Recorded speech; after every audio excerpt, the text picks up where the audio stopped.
Let's talk about one of the most confusing and frankly frustrating things that can happen when you're trading options.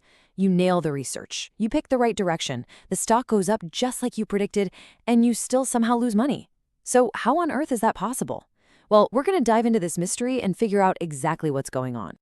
Yeah, this is the big question, right? It feels like it completely breaks the rules. If you buy a call option, you are betting the stock is going to go up. So when it does, shouldn't your option be worth more?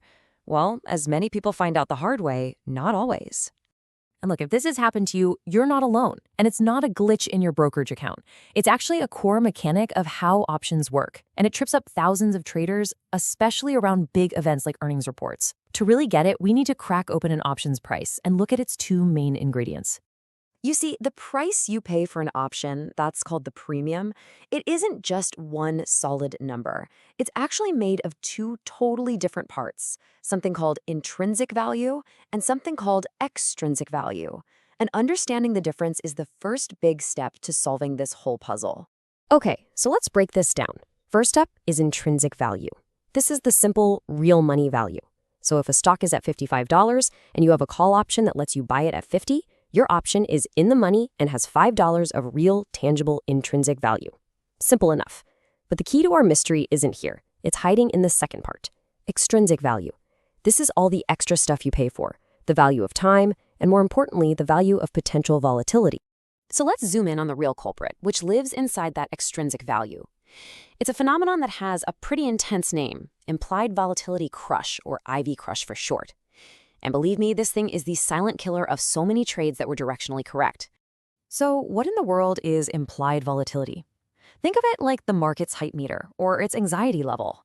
When there's a lot of uncertainty, like right before a company announces its earnings, nobody knows what's going to happen, so the IV goes way up. And here's the kicker. Higher IV means more expensive options because there's a bigger perceived chance of a massive price swing. You know, there's a perfect analogy for this. All that anticipation before a big event is like blowing air into a balloon. The IV gets bigger and bigger, inflating the price of the option. But the second that earnings report comes out, the uncertainty is gone, the unknown becomes known, and poof, all the air brushes out of that balloon in an instant. And this whole thing follows a super predictable cycle, almost like clockwork. Step 1, uncertainty builds up before the event. Step 2, that uncertainty makes options more expensive as the IV spikes. Step 3, the event actually happens, the news comes out. And Step 4, the IV collapses and it crushes a huge part of that option's extrinsic value. That is the IV crush. Okay, so that's the theory. Sounds plausible, right? But let's look at the hard evidence. This isn't just some abstract idea. You can literally see it plain as day in the data. Take a look at this volatility chart for Amazon. That yellow line, that's what we're focused on. That's the implied volatility. See how it has these massive spikes right before predictable events? And what happens immediately after? It falls off a cliff. That vertical drop is the IV crush, happening right there in front of you, over and over again. And if you want the smoking gun, here it is. This is a before and after snapshot of an option chain. On the left, before the event, look at that implied volatility. It's way up there, almost 93%. Now look at the picture on the right, after the event. The IV got cut almost in half, down below 50%.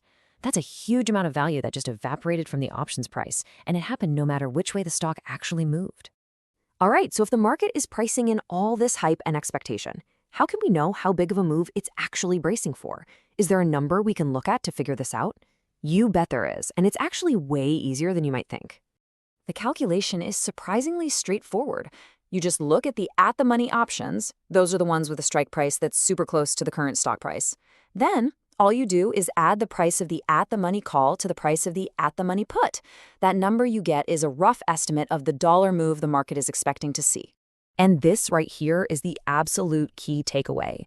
When you buy an option right before a big event, you aren't just betting on the stock's direction anymore. You're betting that the stock will move more than the big move that's already priced in.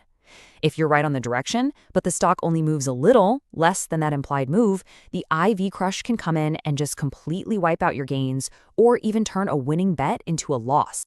So, knowing the problem is half the battle. Now, what do we actually do about it? How can you navigate these situations, knowing that this IV crush is just waiting around the corner? Let's get into the playbook. Generally, you've got two main paths. The first one is defensive. Just avoid being a victim. Think twice before buying those really expensive options right when IV is through the roof. The second path, and I have to stress, this is more advanced, is to actually try to profit from the crush. This involves selling those expensive options, basically betting that the stock's move won't be as big as the market fears. Now I have to put a huge, bold warning sign right here. Selling options or shorting volatility is definitely an advanced strategy. It can come with very significant and sometimes even undefined risk. If you're wrong and the stock makes a much bigger move than expected, the losses can be massive. So it is absolutely not for everyone. So after everything we've talked about, it really all comes down to asking yourself one simple but incredibly powerful question before you place a trade around one of these big catalyst events. This is it right here, the big one. Does my own research make me believe that this stock is going to move way more than what the market is already expecting? You know how to figure out what the market is expecting, so the real question is, do you have an edge? Do you know something that makes you think the crowd has it wrong? And here's why that question is just so critical.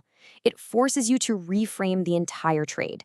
It makes you weigh your potential gain from the stock moving against the guaranteed loss you're going to take on the extrinsic value when that volatility balloon pops.